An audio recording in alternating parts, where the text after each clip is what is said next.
So my task for my second speech was to research a specific topic and present it, and I decided to go with something I didn't know much about. I thought it would be the perfect opportunity to choose something that piqued my curiosity, so I chose to study nootropics. Now, I've heard of them, I've always been curious to possibly try them, but I never really weighed the pros and cons to pull the trigger. Just a show of hands, how many of you guys have heard of nootropics before? Oh, nobody. Okay, well, yeah, you guys are in for a treat. All right, so for those of you who don't know, which is everybody in this room, nootropics are a class of chemicals, some naturally occurring, or it could be synthetic, that gives cognitive benefits to the human brain. As you guys know, I'm really into self-development, so I'm always going to look to try to find things that help me improve as a person, even if it's just by 1%. So when I came across this, I was really intrigued, but I was very skeptical at the same time. Some of the concerns I have are, how well do these things work? Is it worth the price? Because these are not cheap. And do they have any side effects to your health? So there's a lot to unfold here. So for starters, it's not a magic pill. Nothing in this world is, so it's not something that'll turn your life around. So if you feel like crap because you're not taking care of yourself in other areas of your life, like maybe your diet isn't good consistently or you're not getting good consistent sleep, nootropics aren't going to make you feel better on a large scale. So it's not something that will overcome like a huge deficit. However, if you live like a relatively healthy lifestyle, there are some nootropics that can give you slight boosts in different ways. So let me explain. There are hundreds of nootropics, and I won't be able to cover all of them, but there are mainly two types, synthetic and natural. I'll start off by talking about the synthetic ones first. Synthetic nootropics are produced in a lab by man, and they've been around for about 50 years. Most of these substances are shown to be safe in the short term, but we're unsure how they affect your health in the long term. There are many types of synthetic nootropics, but I've only looked at a couple, so I'll talk about those. The first one is modafinil, which is probably the most popular one out there. It was originally created to combat narcolepsy, but it can help a person work for long periods of time without feeling tired. It also increases your focus and concentration during those times too.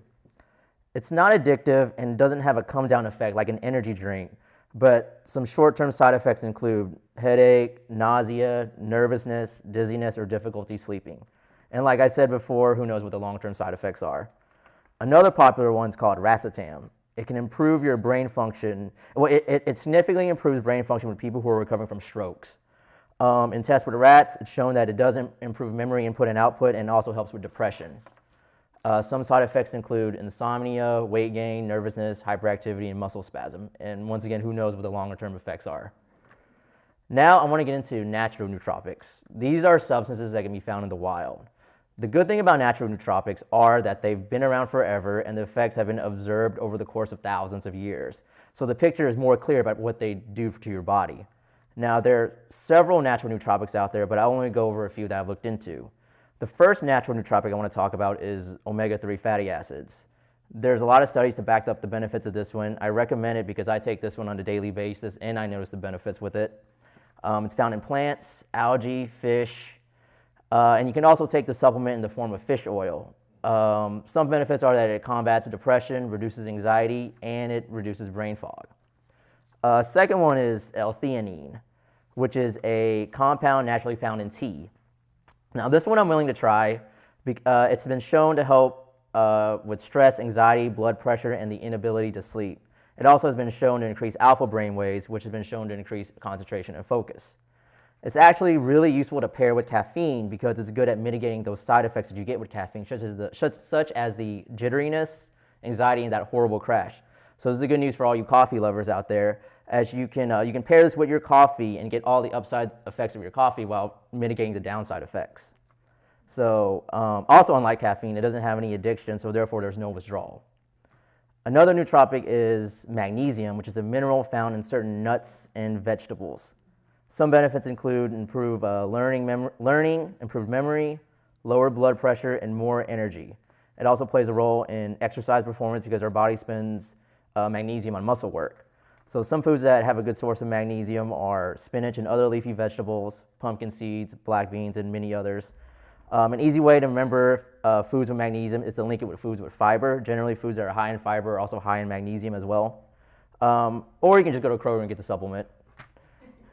So So in conclusion, I am by no means an expert on this subject, but based on my own research, I'm going to hold off on the synthetic ones for now because I value my health and I don't quite trust it enough just yet. I don't know how it's going to affect my body in the long term, and I'm not willing to be the guinea pig for it.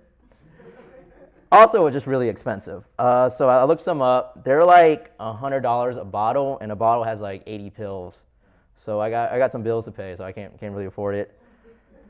As for natural nootropics I discovered, those have piqued my interest. I'm already taking omega-3s regularly, and I plan to try out the magnesium and L-theanine as I think those are relatively safe with the recommended dosage. If this has piqued your interest as well, just remember all our bodies work in different ways, so what may work for me may not work for you, and vice versa. Also, if you guys want to try it, do it responsibly. No overdosing. Take it in moderation. Remember, too much of anything is bad for you.